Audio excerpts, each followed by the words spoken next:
জীবন মানে oxygen. Oxygen ছাড়া কখনো জীবন হতে পারে না। ঠিক তেমনই রক্ত মানে আয়রন। আয়রনকে রক্তের ফুয়েল বা জ্বালানিও বলতে পারি।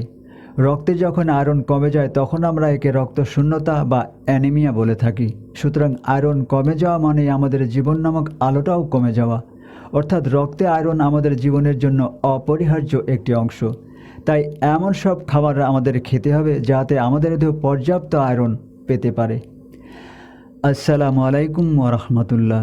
সম্মানিত সুধী, দেশ বা প্রবাস যে যেখান থেকে আমাদের দেখছেন সবাইকে সাদর আমন্ত্রণ জানিয়ে শুরু করছি আমাদের নতুন আরও একটি ভিডিও। আশা করছি শেষ পর্যন্ত আমাদের সাথেই থাকবেন। তো চলুন শুরু করা যাক।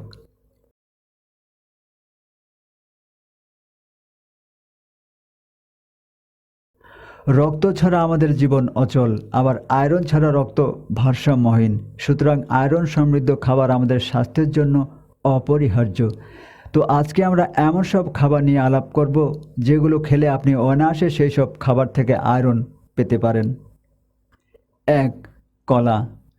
কলা হচ্ছে ভিটামিন এ, বি এবং সি এর গুরুত্বপূর্ণ উৎস। এছাড়াও এতে রয়েছে প্রচুর আঁশ, লৌহ ও অন্যান্য খনিজ উপাদান। তাই আয়রন পেতে আপনি খেতে পারেন কলা।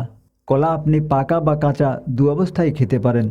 তবে এক্ষেত্রে দুই ধরনের কলায় পুষ্টিমানের কিছুটা ভিন্নতা আছে। 2. ডালিম। ডালিমে প্রচুর খনিজ বিদ্যমান। তাই যারা রক্তশূন্যতায় ভুগছেন তারা এই ডালিম বেশি বেশি করে খেতে পারেন। ডালিমে প্রচুর খনিজ ছাড়াও আছে amino acid, folic acid, potassium, antioxidant সহ ভিটামিন এ, সি এবং ভিটামিন ই, যা আমাদের দেহের জন্য খুবই গুরুত্বপূর্ণ। 3. খেজুর। আয়রনের জন্য চমৎকার একটি খাবার হচ্ছে খেজুর। খেজুরে থাকে carbohydrate, fibre, protein, vitamin B, vitamin K, calcium, iron, magnesium, potassium, zinc, manganese সহ বিভিন্ন পুষ্টি উপাদান। তাই আয়রনের জন্য আপনি খেজুর খেতে পারেন। 4. পালং শাক। পালং শাকে প্রচুর পরিমাণে ভিটামিন কে, এ, সি, ভিটামিন বি2 ও ফলিক অ্যাসিড পাওয়া যায়। এছাড়াও ম্যাঙ্গানিজ, ম্যাগনেসিয়াম ও আয়রনের গুরুত্বপূর্ণ উৎস হচ্ছে এই পালং শাক। প্রতি 100 গ্রাম পালং শাক যদি আপনি খান তাহলে আপনি 23 গ্রাম ক্যালোরি, 3 গ্রাম আমিষ, 4 গ্রাম শর্করা এবং 2 গ্রাম আঁশ পাবেন। তবে এতে চর্বির কোনো অস্তিত্ব নাই। 5. কচু।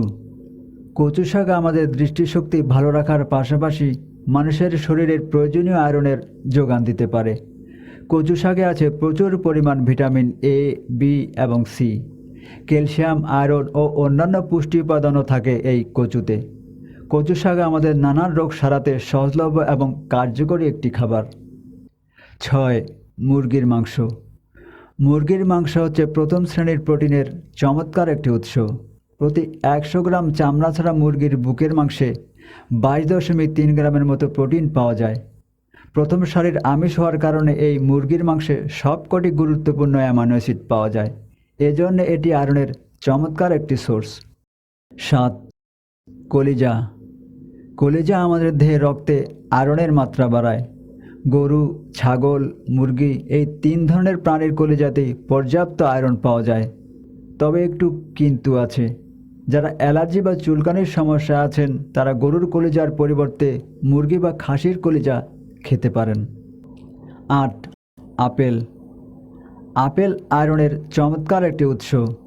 জানা যায় প্রতিদিন একটি আপেল খেলে অকাল মৃত্যুর আশঙ্কা কমপক্ষে 35% কমিয়ে আনা যায়। এছাড়াও আপেল শরীরে কোলেস্টেরল ও রক্তচাপ নিয়ন্ত্রণে রাখতে দারুণভাবে সাহায্য করে। সুতরাং আপনাদের দেহে আয়রনের অভাব মেটাতে বা আয়রনের আধিক্য পেতে চাইলে এতক্ষণ যে খাবারগুলোর কথা আলাপ করলাম সেগুলো নিয়মিত খাওয়া চালিয়ে যান।